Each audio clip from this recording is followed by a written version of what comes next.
Hello students, today I have come up with the next part of the chapter P block elements from class 12 syllabus. Okay, so as I have told that in the last video I have completed with the chapter noble gases. So today I will start with the next part, which is halogens. So you all know about the halogens. Group 17 elements, halogens.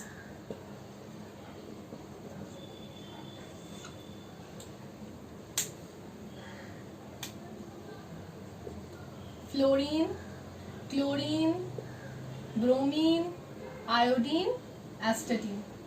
So as usual I will start with the electronic configuration of the elements.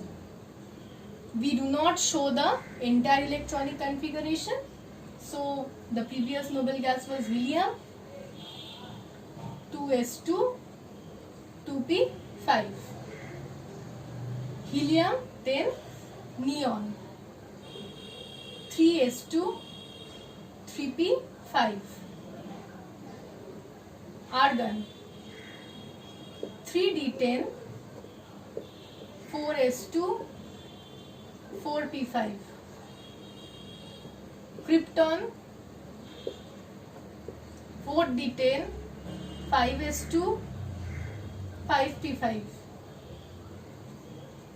Xenon, already 4f orbitals are filled here, so 4f14, 5d10, 6s2, 6p5. So you can see the outer electronic configuration: 2s2, 2p5, 3s2, 3p5, 4s2, 4p5, 5s2, 5p5, 6s2, 6p5. So the outer electronic configuration of halogens is ns2, np5. Okay, so these are the halogens with the electronic configuration. So you can understand that the halogens have ns2, np5 general electronic configuration. Okay, so before starting with the physical properties, I just want you to tell one correction, that in your study material, instead of writing the physical properties of halogens, it is written the physical properties of noble gases. Okay, so do the correction. It is obvious, you can understand that that is just a typing mistake. It will be the physical properties of halogens, not the noble gases. Okay, the first physical property is atomic radii. We know that as we move from left to right across a period, what happens? The nuclear charge increases. When the nuclear charge increases, what does it mean? That the nucleus has a strong force of attraction on the outer electrons. So on moving from left to right across a period, the atomic radii decreases. And hence the noble gases, and hence the halogens have a smaller atomic radii as compared to the respective oxygen or nitrogen family. Now again, on moving down from fluorine to astatine, it is seen that the atomic radii increases. Now why the atomic radii increases? That is very easy, because on moving down, successive addition of new shells take place. On moving down, in each period there will be addition of a new shell. So obviously the atomic radii increases. The next point is electron gain enthalpy. Okay, we know that the halogens have a high electron gain enthalpy. Why? Because the halogens are one electron less than attaining the stable electronic configuration. So if they gain one electron, they will easily attain the stable electronic configuration. So they just want to gain electron. So they have excuse me, high electron gain enthalpy. Okay. Now there is another problem. What is it? I am telling you that they are having high electron gain enthalpy.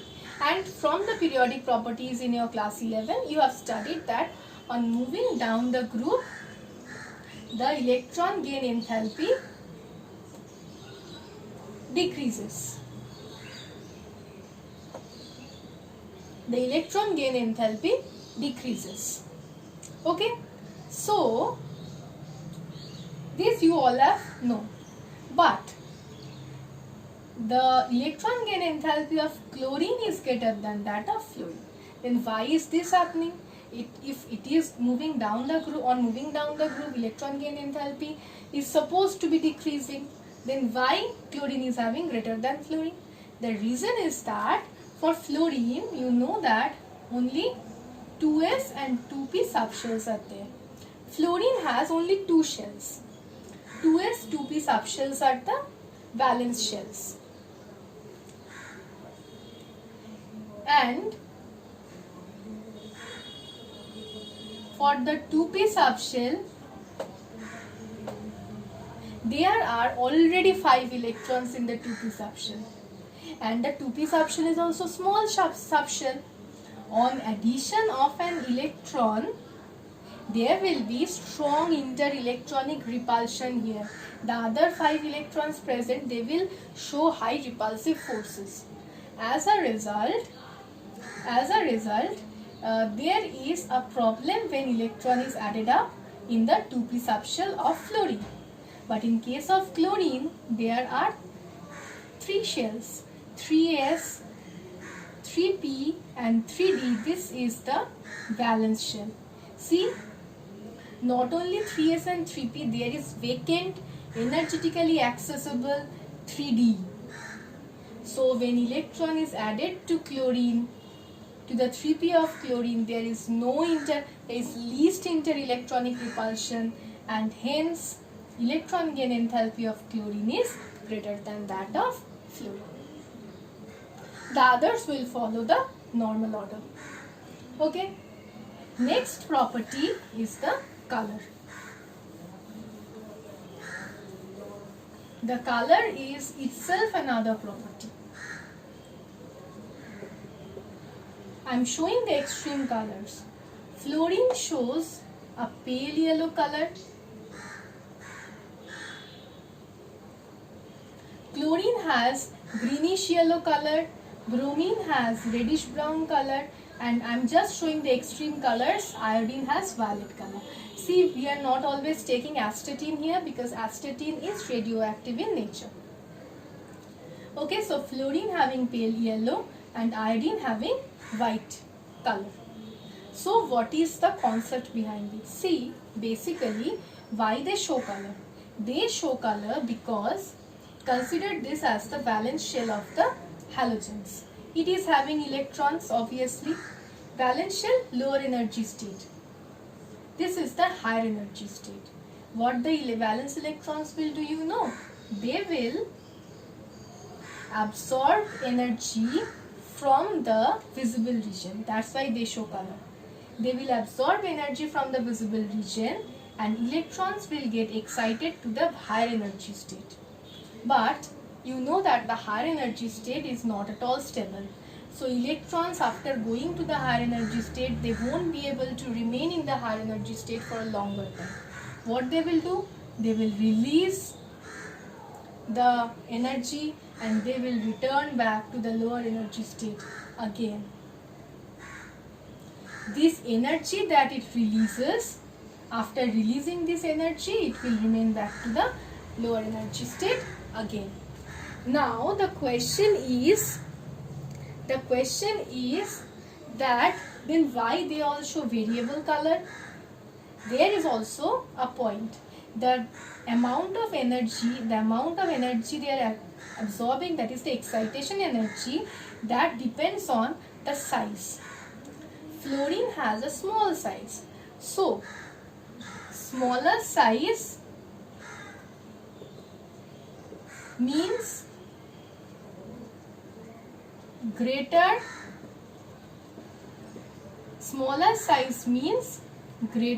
excitation energy. Fluorine has a small size, so it will absorb the color of light that has the highest energy.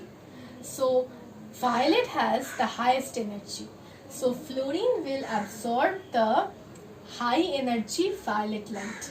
Then you can ask me a question that why is it showing pale yellow? The answer to that is there is a color wheel. If this is violet, this is yellow. Means yellow is the complementary color of violet. Fluorine absorbs violet light, but the color which it absorbs, that is absorbed by the valence electrons of fluorine only. Then why we will see that color? We will not see that color. We will see the complementary color. That is the color that is transmitted. The color that is absorbed, we won't be able to see that color. We will see the color that is transmitted by the molecule. So fluorine absorbs violet light and it transmits pale yellow light, which is the complementary color of fluorine. There is a color wheel, many colors are there where all the complementary colors of each other can be seen. So fluorine having small size, so it will need greater excitation energy, so it will absorb the high energy violet light and it will transmit the pale yellow light, and hence fluorine has a pale yellow color. But iodine, which is having the greatest size in this group, iodine will obviously absorb the less energy yellow light, and when it absorbs the less energy yellow light, it obviously transmits the high energy violet light, and hence iodine appears violet. I have just explained the two extreme colors. Means the color entire portion can be explained by this concept only. Okay, so this is about color. The next property is oxidation state.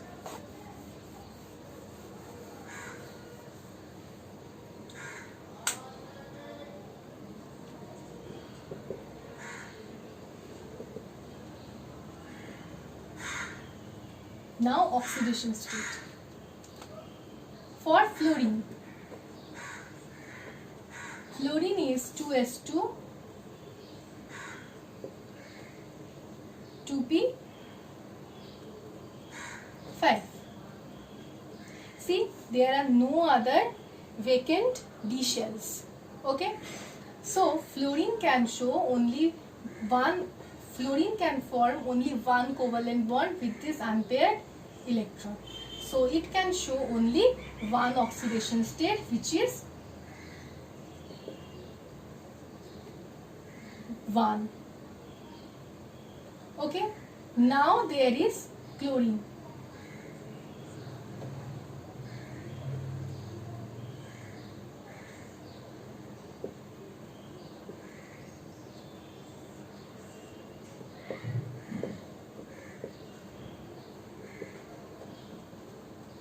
See, this is the ground state of chlorine. This is the ground state of chlorine, where there is only one unpaired electron, so it can form one covalent bond. This is one of the oxidation states of chlorine. In the first excited state, see, vacant energetically accessible 3d orbital is left. So one electron from 3p can get excited to 3d.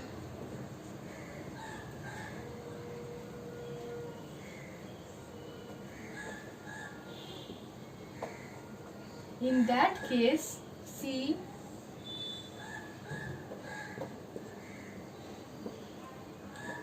there are 3 unpaired electrons. See, there are 3 unpaired electrons. 3 covalent bonds can be formed. The oxidation state here becomes +3.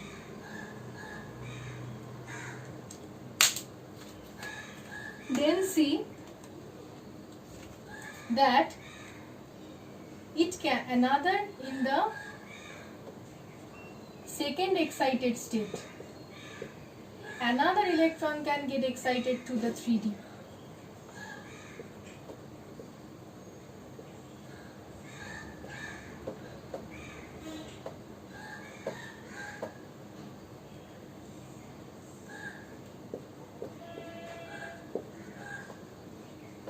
See, there are 5 unpaired electrons. So there can be 5 covalent bonds. So the oxidation state is +5. And finally, in the third excited state, another electron from 3s can travel to 3d, giving oxidation state as +7. So from chlorine, bromine, iodine, the oxidation states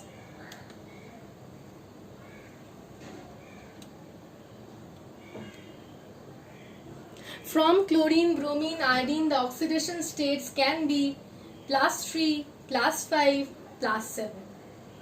Okay? There are certain oxidation states of halogens like +4, +6 also, but those will be only shown if there are oxides. Okay?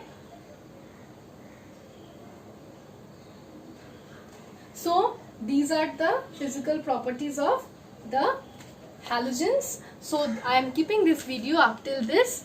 In the next video we will continue with halogens. Thank you.